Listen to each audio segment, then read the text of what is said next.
नमस्कार दोस्तों, स्वागत है आपका आपके अपने YouTube चैनल हर किसी क्लास में। सो जैसा कि आप जानते हो, हम डेली बेस पे मैथ के प्रैक्टिस सेट चलाते हैं सीटी के फ्रेंड। तो आज हमारा मैथ का प्रैक्टिस सेट 23। इससे पहले मैंने 22 मैथ के प्रैक्टिस सेट कराए हैं जो आपके ऑल एग्जाम्स के लिए आपके लिए इंपॉर्टेंट है। कंपटीशन एग्जाम हो, कोई भी एग्जाम हो, डिस्क्रिप्शन में आपको लिंक मिल जाएगा, वहां जाके आप जरूर देख लेना उनको। ठीक है फ्रेंड्स, ये आज हमारा मैथ का प्रैक्टिस सेट 23 है। हर वीडियो में मैं हर टॉपिक से एक क्वेश्चन कराता हूं।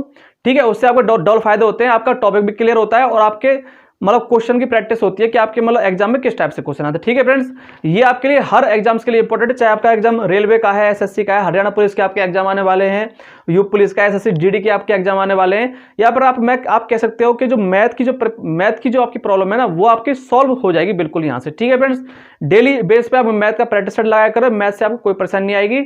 इसमें मैं मैथ की प्रैक्टिस कराने के साथ साथ मैं आपको बिल्कुल बेसिक से बताता हूं कि किस टाइप से आप क्वेश्चन निकाल सकते हो या फिर किस टाइप से आप क्वेश्चन कर सकते हो। ठीक है फ्रेंड्स, तो चलिए स्टार्ट करते हैं। क्वेश्चन आपकी स्क्रीन पर शो करेगा, वहां से आप देख लेना। ठीक है फ्रेंड्स, चलिए स्टार्ट करते हैं। चलिए फ्रेंड, क्वेश्चन नंबर फर्स्ट है, ये आपको दे रखा है कि 4750 रुपए दे रखे हैं आपको, मान लो। ठीक है, कह रहा है कि किस 4750 में से किस सबसे छोटी संख्या को घटाने पर एक पूर्ण वर्ग संख्या प्राप्त होगी। यानी कि मैं इसमें से क्या घटा दूं कि ये पूरी क्या हो जाए, एक रूट में निकल जाए वैल्यू। ये कह रहा है क्वेश्चन में। ठीक है, मैं दो टाइप से क्वेश्चन बताऊंगा, बिल्कुल बने रहना। देखो, मैं दो टाइप से बताऊंगा, एक बताऊंगा बिल्कुल बेसिक से, एक बताऊंगा ट्रिक से। देखो, हम आखिर में हम अंडर रूट कैसे निकालते हैं, ऐसे तो निकालते हैं कि देखो 4750, आप हमारी स्क्वायर रूट और क्यूब रूट की वीडियो देखना, वहां पर मैंने आपको बिल्कुल बताया किस टाइप से निकालते हैं। देखो, जैसे कि मान चलो पहले हम क्या करते हैं, दो का पेयर बनाते हैं। ठीक है, 749 ज्यादा हो जाएगा तो मैं 6 यहां लूंगा, 6 यहां लूंगा। ठीक है, 6 6 36 हो गया, प्लस के 6 यहाँ पे जोड़ दूंगा, साथ में से ये एक निकल गया, ये यहाँ पे 1150 हो गया, 6 और 6 कितने हो गए, 12 हो गए। ठीक है, अब देखो यहाँ पे कोई ऐसी वैल्यू लेनी है जो इससे कम रहे, इससे ज्यादा ना हो। ठीक है, तो देखो मैं अगर यहाँ पे ले लेता हूं कि मैं यहाँ पे ले लेता हूं 9, तो ये हो जाएंगे 13 नंबे होते हैं 117, 13 नंबे हो गए 117, यानी कि ज्यादा हो जाएंगे। यानी कि यहाँ पे भी 8 ले लो और यहाँ भी ले लो आप 8। ठीक है, तो 8 8 64, 6 8 दूनी 16 और 6 22, 2 8 के 8 तो 10। तो देखो कितना बचा, 10 में से 4 गए 6 बचे, और 4 में से 2 गए तो 2 बचे, और यहाँ बचा 1, 126 बचा। ठीक है फ्रेंड्स, अब मैं इसमें 8 जो जोड़ के रखूंगा तो वो ज्यादा हो जाएगा। ठीक है, तो यानी कि जो हमारी जो वैल्यू है ना, x बराबर जो आएगी वो हमारी क्या आएगी, 126 आ गई। अगर मैं 4750 में से 126 घटा दूं, देखो 4750 में से अगर मैं 126 घटा दूं तो वो हमारी क्या हो जाएगी, पूर्ण संख्या बन जाएगी। 10 में से 6 गए तो 4 बचे, और 4 में से 2 गया तो 2 बचा, 7 में से 1 गया तो 6 बचा, और यहाँ पे 4, 4624 आपका क्या हो जाएगा, ये आपका स्क्वायर बन जाएगा किसका, 68 का। यानी कि ये आपका 68 का स्क्वायर बन जाएगा। तो इसका राइट आंसर क्या हो गया, 126 हो गया। ठीक है फ्रेंड्स, आई बात समझ में, इसका राइट आंसर क्या हो गया, 26 हो गया। ये तो रहा आपका बेसिक तरीका कि आप किस टाइप से निकालते हो।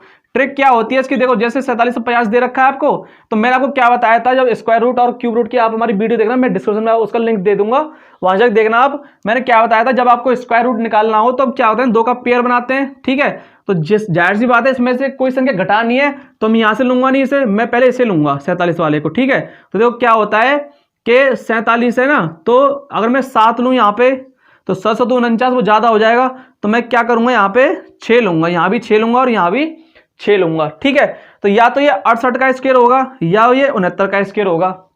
ठीक है, यानी कि दो स्क्वायर ही बन सकते हैं जो इससे क्या हो, कम हो, इससे ज्यादा ना हो। ठीक है, तो पहले मैं क्या करूंगा, 68 का करके देख लूंगा। अब आपकी कैलकुलेशन अच्छी होनी चाहिए। 8 64 हो गया, 2 यहाँ हो गया 6, 8 6 48, 96 और 6 कितने हो गए, 102, 10 6 36 और 10 40, यानी कि 4624 क्या आ गया आपका, 4624 आ गया आपका जो स्क्वायर है, यानी कि 68 का। तो इसमें से कौन संख्या घटानी पड़ेगी मुझे, 10 में से 4 गए तो 6 बचे, 2 और यहाँ 126, तो वही आपका निकल के आ गया 126। ठीक है फ्रेंड्स, तो एक कैलकुलेशन पे डिपेंड करता है कि कैलकुलेशन आप कितनी जल्दी कर सकते हो। ठीक है फ्रेंड्स, आया समझ में। चलिए क्वेश्चन नंबर सेकंड है, ये आपको दे रखा है 100 संख्याओं का औसत 44 है, यानी कि 100 संख्याओं का औसत दे दिया 44, ये इनका क्या निकल गया, योग निकल गया, नंबर इनटू एवरेज योग निकल गया। ठीक है, इन 100 संख्याओं तथा 4 अन्य नई संख्याओं को मिलाकर औसत 50 हो जाता है। यानी कि अब नंबर कितने हो गए हमारे, 104 हो गए, और औसत कितना हो गया, 50 हो गया। ठीक है, ये भी इनका क्या हो गया, योग हो गया। पूछा कि 4 नई संख्याओं का औसत क्या होगा, 4 नई संख्या का औसत देखो, यहाँ पे कितना योग निकल के आया हमारा 4400, और यहाँ पे कितना योग निकल के आएगा हमारा, यहाँ के निकल के आएगा, देखो यानी कि ये हो जाएगा आपका 520 हो जाएगा ना आपका, 5200 सॉरी, ये आपका कितना हो जाएगा 5200 हो जाएगा। ठीक है, देखो ये 104 का योग है, ये 100 का योग है, तो मैं से 4 का मतलब कि जो 4 संख्या है जो मतलब एक्स्ट्रा 4 है उनका क्या निकाल लूं मैं, योग निकाल लूंगा। 4 का योग यानी कि जो 4 संख्या है उनका योग निकल के आएगा मेरे यहाँ से 0 0 और 12 में से 4 गए तो बचे 8 से निकल के आ गया। ठीक है, भोजन का क्या निकालना है, एवरेज निकालना। तो एवरेज कितना, एवरेज क्या होता है वो तो आप जानते ही हो, यानी कि सम ऑफ नंबर अपन टोटल नंबर कितनी 4 से काट दो, ये निकल के आ गया आपका 200। ठीक है फ्रेंड्स, आया समझ में, वेरी सिंपल क्वेश्चन है ये आपका। चलिए आगे चलते हैं। चलिए क्वेश्चन नंबर 3 है, ये आपका एज से क्वेश्चन आ गया, कह रहा राहुल तथा रश्मि की वर्तमान आयु का अनुपात दे दिया, यानी कि एक तो आपका हो गया राहुल, ठीक है, और रेशो दे रखा है रश्मि से, इनका रेशो दे रखा है 2 अनुपात दे रखा है 1। ठीक, कह रहा है 30 वर्ष बाद, यानी कि यहां पे आप कह सकते हो कि आफ्टर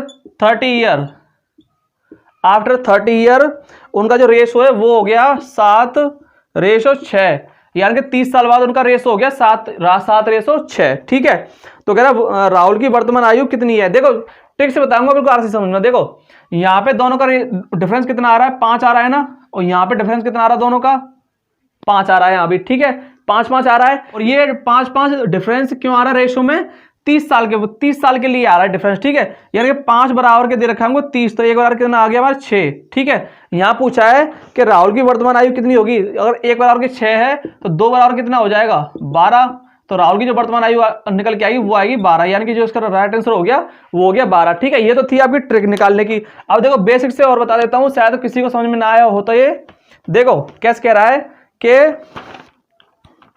जो राहुल और जो मतलब रेशो है उनका वो दे रखा है 2x और नीचे x कर लूं मैं दोनों का। ठीक है, आफ्टर 30 ईयर यानी कि प्लस के 30 साल में दोनों में जोड़ दूं, जब तो उनका रेशो 7:6 आ रहा है, ये तो कह रहा है वो। अब देखो बराबर में कैसे गुणा कर लो, 6 से ऐसा करो पहले, ये हो जाएगा 12x प्लस के 3 6 × 18 180 हो जाएगा, यहाँ पर हो जाएगा 7x और 7 हो जाएगा 21। ठीक है, ये 7 है, इधर माइनस कर लो, 12 में 7 गए बचे 5x बराबर के, इसे इसमें घटा लो, यहाँ आ जाएगा 30, तो x बराबर के आगे मेरा 5 × 30। ठीक है, x बराबर के 5 × 30 आ गया। राहुल की जो एज है वो कितनी थी 2x थी। ठीक है, x बराबर के 6 है, 6 से इसमें इंटू कर लो, यहाँ पे 12 आ जाएगा, वो ये वाली बात आ गई आंसर निकल के। ठीक है फ्रेंड्स, दोनों टाइप से बता दिया, बेसिक से बता दिया और ट्रिक से बता दिया। ठीक है फ्रेंड्स, चलिए आगे चलते हैं। चलिए फ्रेंड, क्वेश्चन नंबर 4 है आपकी स्क्रीन पर, ये आपको दे रखा है कि 18 वस्तुओं का क्रय मूल्य 15 वस्तुओं के विक्रय मूल्य के बराबर है, लाभ प्रतिशत क्या है। देखो इसको भी मैं 2 टाइप से बताऊंगा बड़ी सिंपल तरीके से। देखो एक टाइप तो ये है कि 18 वस्तुओं का क्रय मूल्य 15 वस्तुओं के विक्रय मूल्य के बराबर है, यानी कि ये इनका हो गया कॉस्ट प्राइस, ये उनका हो गया सेल प्राइस। ठीक है, हमेशा ध्यान रखना जब भी आपको इस टाइप से क्वेश्चन दिया हो तो जिसके पास जो लिखा हो ना, मतलब कि जिस वैल्यू के पास जो वर्ड लिखा हो, यानी कि सेल प्राइस लिखा हो विक्रय मूल्य, तो वो उसको विक्रय मूल्य मान लो। अगर क्रय मूल्य लिखा हो यानी कि कॉस्ट प्राइस लिखा हो तो उसको कॉस्ट प्राइस मान लो। देखो इसके पास क्या लिखा हुआ है, क्रय मूल्य लिखा हुआ है, तो अब सीधे सीधा क्या करो, जो उसका कॉस्ट प्राइस है वो सीधे सीधे मान लो 15 है, और सेल प्राइस हो जाएगा इसका कितना 18। ठीक है, एक तो ये इसका ट्रिक है। दोनों का डिफरेंस कितना आ रहा है 3 का आ रहा है, यानी कि ये क्या हो गया इसका लाभ हो गया। सीपी कितना है इसका कॉस्ट प्राइस कितना 15 है, इनटू में 100, 3 से कट गया 5 बार, 5 से कट गया 20 बार, तो इसका जो लाभ परसेंट आएगा निकल के, जो उसका लाभ निकल के आएगा वो निकल के आया इसका 20%। ठीक है, एक तो इसका ये तरीका है, आंसर हो गया ये हमारा। ठीक है, 20%। अब ये अगर देखो अगर ये तरीका समझ में ना आया हो तो एक तरीका और है, हम पे कह रहा है कि 18 वस्तुओं का क्रय मूल्य 15 वस्तुओं के विक्रय मूल्य के बराबर है, यानी कि कोई इसके पास 18 वस्तुएं थी, 18 वस्तु थी जो कि इसने 18 रुपए में खरीदी मान लो, और 15 वस्तु इसने 18 रुपए में ही क्या करी, बेच दी। यही चीज तो कह रहा है ये कि 18 वस्तुओं का जो क्रय मूल्य है, 18 वस्तुओं का जो क्रय मूल्य है वो उसके 15 वस्तुओं के विक्रय मूल्य के बराबर है। यानी कोई किसी ने क्या किया कि 18 वस्तुएं 18 रुपए में खरीदी और 15 वस्तुएं 18 रुपए में बेच दी, ये कह रहा है। ठीक है, तो इसका लाभ कितना आ रहा है देखो निकल के, यहाँ से भी 3 आ रहा है, और इनका जो सीपी कितना था देखो, यहाँ से सीपी कितना था 15 था, 3 से कट गया 5 बार, 5 से कट गया 20 बार, तो यहाँ भी कितना आ गया इसका 20% क्या आ गया इसका लाभ आ गया। ठीक है, 2 तरीके से बता दिए। चलिए आगे चलते हैं। चलिए क्वेश्चन नंबर 5 है आपकी स्क्रीन पर। ये दे रखा है कि एक वस्तु को 25% की छूट पर 36 रुपए में बेचा गया। यानी कि मैं मान लेता हूं कि ठीक है बेचा गया, तो कह रहा है इसका अंकित मूल्य क्या होगा। यानी कि इसका सेल प्राइस दे रखा है आपको 3600 रुपए, ठीक है। और जो इसका डिस्काउंट है, यानी कि जो इसका डिस्काउंट है वो दे रखा है आपको 25% डिस्काउंट दे रखा है। अब पूछा इसका अंकित मूल्य क्या होगा, यानी कि इसका मार्केट प्राइस पूछा, मार्केट प्राइस इसका क्या होगा, ठीक है। तो देखो मार्केट प्राइस निकालने के लिए होता है हमारे पास सेल प्राइस इंटू में 100 और नीचे होता है 100 माइनस के डिस्काउंट, ठीक है। ये फॉर्मूला है, आप नोट कर लेना। तो मुझे इसका क्या करना है, मार्केट प्राइस निकालना है। सेल प्राइस कितना है इसका 3600 रुपए है, सेल प्राइस इंटू में 100 और 100 माइनस डिस्काउंट, यानी कि 100 में से अगर 25 घटाऊंगा तो 75 हो जाएगा यहाँ पे, ठीक है। तो देखो 25 से कट गए 3 बार, 25 से कट गए 4 बार और 3 से कट गए 12 बार, यानी कि 1200, ठीक है। तो जो इसका मार्केट प्राइस निकल के आया वो निकल के आएगा 12 चौके 4800 रुपए,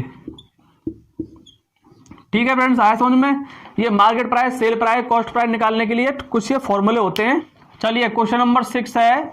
ये दे रखा है कि वार्षिक ब्याज की दर, यानी कि जो उसका रेट है वो 11.5 से 10 रह जाने पर किसी व्यक्ति को इतने रुपए वार्षिक की हानि होती है। यानी कि जो दोनों का रेट का डिफरेंस दे दिया वो दे दिया 55.50 रुपए हो जाती है, ठीक है। उसकी पूंजी रुपए में क्या है, यानी कि उसका प्रिंसिपल वैल्यू पूछा है इसका, ठीक है। ऐसे कह रहा है, देखो इसका बिल्कुल सिंपल सा तरीका है, या तो आप 100 मान के कर लो या फिर आप x मान के कर लो, दोनों से आपका आंसर निकल जाएगा, ठीक है। कैसे वो मैं बताता हूं। मान चलो कि आपका जो प्रिंसिपल वैल्यू है वो आपकी 100 है, ये मैंने मान ली, 100 मान के करता हूं, ठीक है। देखो 100 का जो 11% यानी कि 11.5% है माइनस के, और फिर 100 का जो 10% है, दोनों का डिफरेंस दे दिया उसने 55.50। यही चीज तो कह रहा है ये। सॉल्व कर लो, आपका आंसर निकल जाएगा। 100 से 100 कट गया, 100 से 100 कट गया, 11.5 में थे 10 गए तो कितना बचा 1.5 और बराबर के दे रखा है आपको 55.50। इसे हटा के नीचे 10 कर लो, इसे हटा के नीचे 100 कर लो, ठीक है। ये हो गया, 10 से कट गए 10 बार, 1 0 से 1 0 कट गया और 15 से ऐसे काट लो, 15 3 45 बचे कितने 10 105, 15 7 105, यानी कि 1 बराबर के आ गया 37। अगर 1 बराबर के 37 है तो 100 बराबर कितना हो जाएगा, 100 बराबर के हो जाएगा हमारा 3700। तो जो इसका प्रिंसिपल निकल के आएगा वो इसका कितना निकल के आया 3700 रुपए, ठीक है फ्रेंड्स। आया समझ में। 100 मान के भी कर सकते हो आप, x मान के भी करोगे तब भी आपका ये आंसर निकल के आएगा, ठीक है। आई समझ में। चलिए आगे चलते हैं। चलिए क्वेश्चन नंबर 7 है। ये दे रखा है एक कार्य 12 दिनों में कर सकता है। टाइम एंड वर्क का क्वेश्चन है, 12 दिनों में कर सकता है। बी, फिर इसने कहा कि बी ए की तुलना में 60% अधिक सक्षम है। यानी कि इसने कुछ यहां पे दे दिया कि बी और ए हैं कोई दोनों, ठीक है, असक्षम है। यानी कि जो उनकी कार की जो कैपेसिटी है ना, जो उनकी वर्क एफिशिएंसी, मतलब कि ऐसे मान लो कि मैं एक दिन में 100 काम कर रहा हूं, ठीक है, और इसने कहा कि बी ए की तुलना में 60% अधिक कार्य कुशल है। मैं एक दिन में 100 काम कर रहा हूं तो दूसरा बंदा है ना वो एक दिन में 160 काम कर रहा है, यानी कि 100 प्लस के 60% अधिक, यानी कि 160 काम कर रहा है। ये चीज कह रहा है वो, ठीक है। तो कह रहा है कि बी जो है वो ए की तुलना में 60% अधिक सक्षम है। यानी कि अगर ये एक दिन में 100 काम करता है तो ये एक दिन में 160 काम करेगा। दोनों का क्या करो, काम वर्क का रेशो निकाल लो। 2 से कट गए 8 बार और 2 से कट गया ये 5 बार। तो जो उनका मतलब जो वर्क का रेशो है वो निकल गया 8:5, ठीक है, कह रहा है। और ए एक कार्य को 12 दिनों में कर रहा था, एक कार्य को 12 दिन में कर रहा था और एक दिन में कर रहा है 5 काम, ठीक है। तो टोटल काम कितना हो जाएगा 12 × 5, यानी कि टोटल काम हो गया 60, ठीक है, कह रहा है। तो बी तथा ए मिलकर उसी कार्य को कितने दिनों में कर लेंगे। बी और ए उस काम को कितने दिन में कर लेंगे। देखो ए कर रहा था किसी काम को 12 दिन में, टोटल काम के, और एक दिन में कर रहा है 5 काम, टोटल काम निकल गया हमारे पास 60। बी एक दिन में कर रहा है 8 काम, तो 60 काम करने में कितना टाइम लगेगा, यानी कि 60/8, यानी कि 4 से कट गया 15 बार और 4 से कट गया 2 बार, यानी कि ए एक काम को कर रहा था 12 दिन में और बी एक काम को कर रहा था 15/2 में, टोटल काम को। दोनों का एलसीएम निकलो वही 60 एलसीएम आ जाएगा। 12 पंजे 60, 15 चौके 60 और 4 का इसमें इंटू हो जाएगा, यानी कि 8 हो जाएगा। ये दोनों का काम का एफिशिएंसी दे रखी है आपको 8 और 5 13, तो 60/13 इसका क्या हो गया, राइट आंसर निकल जाएगा। ठीक है फ्रेंड्स, आई बात समझ में। चलिए क्वेश्चन नंबर 8 है, ये दे रखा है कि 30 मीटर पर सेकंड की चाल से चलती हुई, यानी कि जो स्पीड दे रखी है वो दे रखी है 30 मीटर पर सेकंड, एक रेलगाड़ी 600 मीटर लंबे प्लेटफार्म को 30 सेकंड में पार करती है। यानी कि 600 मीटर लंबा क्या है, कोई प्लेटफार्म है और उसको 30 सेकंड में पार कर रही है। ठीक है, 30 सेकंड पार करती है, रेलगाड़ी की लंबाई क्या होगी। देखो इसमें मैं एक चीज आपको समझा देता हूं कि जब रेलगाड़ी किसी प्लेटफार्म को, किसी टनल को या किसी सुरंग को पार करती है तो इसका मतलब है वो अपनी लंबाई पार कर रही है, प्लस में जो प्लेटफार्म है या जो टनल है वो दोनों को मिलाकर पार कर रही है। ठीक है, जब रेलगाड़ी किसी पेड़ को, खंबे को या किसी पोल को पार करे तो इसका मतलब वो अपनी लंबाई पार कर रही है। यहां पे वो प्लेटफार्म की लंबाई पार कर रही है ना, तो मैं क्या करूंगा, इसमें मैं मान लेता हूं कि जो रेलगाड़ी की लंबाई है, यानी कि जो रेलगाड़ी है वो एक्स, जो रेलगाड़ी है वो एक्स मीटर लंबी है। मैंने मान ली रेलगाड़ी वो एक्स मीटर लंबी है, तो 60 मीटर का तो वो हो गया प्लेटफार्म, इसमें मैं एक्स जोड़ दूंगा जो उसकी रेलगाड़ी की लंबाई है। 30 सेकंड में पार कर रही है, डिस्टेंस अपॉन मतलब डिस्टेंस अपॉन टाइम, स्पीड निकल जाएगी। स्पीड कितनी है इसकी, 30 मीटर पर सेकंड इसकी क्या हो गई, स्पीड हो गई। ठीक है, तो मैं ऐसे क्या करूंगा, ऐसे रेलगाड़ी की लंबाई निकाल लूंगा, यानी कि 600 प्लस के एक्स, 30 इधर के इंटू हो जाएगा, यानी कि 900 ये हो जाएगा, तो एक्स यहां से निकल जाएगा, 600 इधर माइनस हो जाएगा, यानी कि 300। तो जो रेलगाड़ी की लंबाई है, रेलगाड़ी की लंबाई वो निकल के आएगी हमारी 300 मीटर में, 300 मीटर। ठीक है फ्रेंड्स, आई बात समझ में। बस में एक चीज ध्यान रखनी है, जब रेलगाड़ी किसी प्लेटफार्म को या किसी मतलब टनल को पार करे तो इसका मतलब अपनी लंबाई प्लस में उसकी मतलब प्लेटफार्म की लंबाई को पार कर रही है, और किसी पोल को, खंबे को पार करे, किसी पेड़ को पार करे, किसी आदमी को पार करे तो इसका मतलब अपनी लंबाई पार कर रही है। ठीक है, चलिए आगे चलते हैं, इसका हो जाएगा इसका 300 मीटर। ठीक है, चलिए क्वेश्चन नंबर 9 है, यह ज्योमेट्री का क्वेश्चन है। यहां से मैं आपको एक बहुत अच्छी चीज समझाऊंगा। देखो ये क्वेश्चन नंबर 9 है ना जो आपका, देखो इसमें मैं आपको दो चीज समझाता हूं, दो फॉर्मूले बताऊंगा, वो आपके हमेशा काम आएंगे। कि जो आपका सेमी पेरीमीटर होता है ना, सेमी पेरीमीटर यानी कि जिसको हम बोलते हैं अर्ध परिमाप,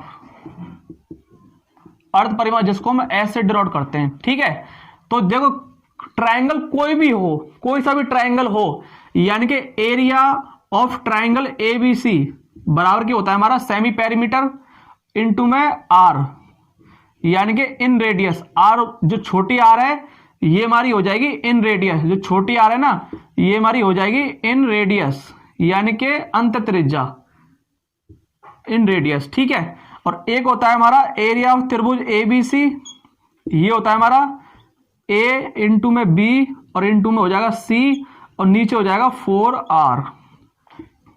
एक ये फॉर्मूला होता है हमारा ए बी सी, यानी कि तीनों भुजाओं का इंटू कर देना, और जो आर है ये हो जाएगी हमारी सर्कम रेडियस,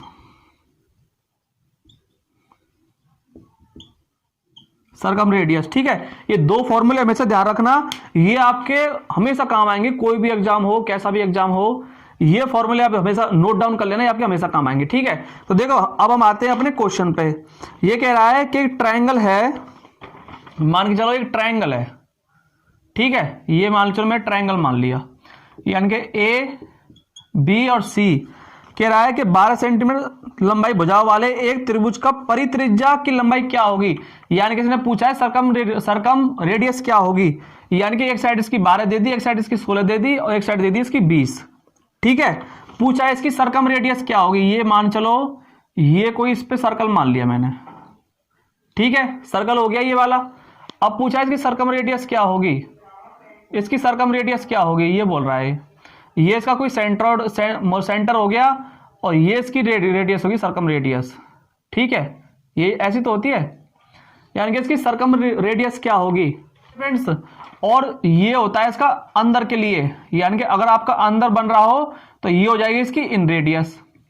ठीक है, लेकिन हमको पूछा है कि ये होगी इसकी आर और ये हो जाती है इसकी बड़ी आर, तो हमको पूछा बड़ी आर, यानी कि इसका परित्रिज्या क्या होगी, यानी कि सरकम रेडियस क्या होगी। तो वही वाला लगा देंगे हम, ट्राइंगल एबीसी, यानी कि इसका एरिया देखो क्या होगा, 12 16 20, ये क्या बन रहा है हमारा, ये हमारा समकोण त्रिभुज बन रहा है। देखो ये अगर 20 है तो ये 12, ये 16 बन रहा है ना, हमारा समकोण त्रिभुज बन रहा है। तो इसका होता है हमारा हाफ, बेस कितना हमारा 12 और हाइट कितनी है 16, हाफ बेस इंटू हाइट यानी कि त्रिभुज ऑफ एबीसी बराबर के एबीसी यानी कि 12 इंटू में 16 और इंटू में 20, नीचे कितने रखा है 4r, ये हमको निकालना है r। ठीक है, बड़ा सिंपल से निकाल रहा हूं ना, देखो 12 से 12 काट लो, 16 से 16 काट लो। ठीक है, 4 से कट गया ये 5 बार। ठीक है, तो r को मैं यहां ले आऊं इधर और 2 को इधर इंटू हो जाएगा, तो सरकम रेडियस जो मैं निकल के आएगी वो निकल के आ गई हमारी 10। ठीक है, बड़ी चुटकी में आंसर निकाल लिया ना। अगर आप वैसे निकालोगे तो वो आपको याद करना पड़ेगा कि समकोण त्रिभुज का परित्रिज्या क्या होती है, अर्धत्रिज्या क्या होती है। ठीक है, तो इससे अच्छा है कि आप ये 2 फॉर्मूले याद रखो। ट्रायंगल कोई भी हो, यहां से आप सेमी पेरीमीटर निकाल सकते हो, रेडियस निकाल सकते हो और एरिया भी निकाल सकते हो यहां से। ठीक है फ्रेंड्स, चलिए आगे चलते हैं। चलिए क्वेश्चन नंबर 10 है मेंसुरेशन से। ये कह रहा है किसी घनाभ की भुजाओं यानी कि क्यूबॉइड, घनाभ को बोलते हैं क्यूबॉइड होता है ना आपका घनाभ, क्यूबॉइड। ठीक है, तो इसकी जो भुजाएं हैं यानी कि एल, बी और एच, ये दे दिए इसमें 1, 2 और 3, ये आपको रेशो में दे रखी हैं, ये आपको रेशो में दे रखी हैं। ठीक है, पूछा इसका पृष्ठीय क्षेत्रफल यानी कि जो इसका पृष्ठीय क्षेत्रफल है वो दे दिया 88 सेंटीमीटर, यानी कि जो इसका पृष्ठीय क्षेत्रफल होता है वो होता है एल बी प्लस के बी एच प्लस के एल एच, ये दे दिया आपको 88 सेंटीमीटर।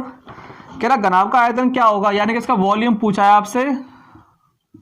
वॉल्यूम होता है लंबाई इंटू चौड़ाई इंटू ऊंचाई, ये आपसे पूछा है इसका वॉल्यूम। ठीक है फ्रेंड्स, चलो करते हैं। ये 2 हमारा ऐसे कैसे, जब ये रेशो में है तो एक्चुअल वैल्यू तो है नहीं, तो मैं क्या करूं, इनको एक्स मान लूं, एक्स मान लूं। एल बी यानी कि एल बी 2 एकम 2 और एक्स स्क्वायर हो जाएगा प्लस के बी एच 3 दूनी 6 यानी कि 6x स्क्वायर ये हो जाएगा। एल एच यानी कि एल और एच 3 एकम 3 और एक्स स्क्वायर। ठीक है, बराबर के दे रखा है 88, तो 2 से कट जाएगा ये 44 बार, 2 और 6 8 और 3 11 एक्स स्क्वायर बराबर के दे दिया 44, 11 से कट गया 4 बार, तो एक्स बराबर के निकल के आ गया हमारा 2, ये इधर आके रूट बन जाएगा ना, 2 निकल के आ गया। ठीक है, यानी कि जो हमारी साइड है वो निकल के आएंगी 2 और 2 दूनी 4 और 3 दूनी 6, यानी कि जो हमारी एक्चुअल साइड है वो निकल के आ गई मेरी 2, 4 और 6। ठीक है, इसका वॉल्यूम पूछा, वॉल्यूम क्या होता है लंबाई गुणा चौड़ाई इंटू ऊंचाई, यानी कि जो इसका वॉल्यूम है वो लंबाई गुणा में चौड़ाई और गुणा में ऊंचाई, ये होता है। तो जो उसका वॉल्यूम निकल के आएगा 2 चौके 8, 8 सिंगे 48 सेंटीमीटर क्यूब। ठीक है फ्रेंड्स, तो ये इसका क्या हो गया, राइट आंसर हो गया। ठीक है फ्रेंड्स, वॉल्यूम निकल के आया हमारा 48 सेंटीमीटर क्यूब। ठीक है, आया समझ में। सो फ्रेंड, ये थे हमारे टॉप 10 क्वेश्चन जो आपके आने वाले कोई भी कॉम्पिटिटिव एग्जाम्स के लिए इंपॉर्टेंट है। हरियाणा पुलिस का एग्जाम आने वाला है, एसएससी जीडी का एग्जाम आने वाला है। ठीक है फ्रेंड्स, हर टॉपिक से एक क्वेश्चन कराया है, बिल्कुल बेसिक से बताया, जहां पे ट्रिक बनती थी वहां पे मैंने ट्रिक बता दी, सिंपल से सिंपल तरीका बनता है वो बता दिया। ठीक है फ्रेंड्स, तो आज के लिए इतना ही। और आपको वीडियो पसंद आई हो, थोड़ा सा भी लगाओ कि हाँ हेल्पफुल वीडियो, अपने फ्रेंड्स के साथ शेयर करना, लाइक करना, शेयर करना, कमेंट्स करना। और आप हरकिशन क्लास पर नए हो तो इस चैनल को सब्सक्राइब कर लेना, हम इस तरीके से प्रैक्टिस कराते हैं। ठीक है फ्रेंड्स, जय हिंद।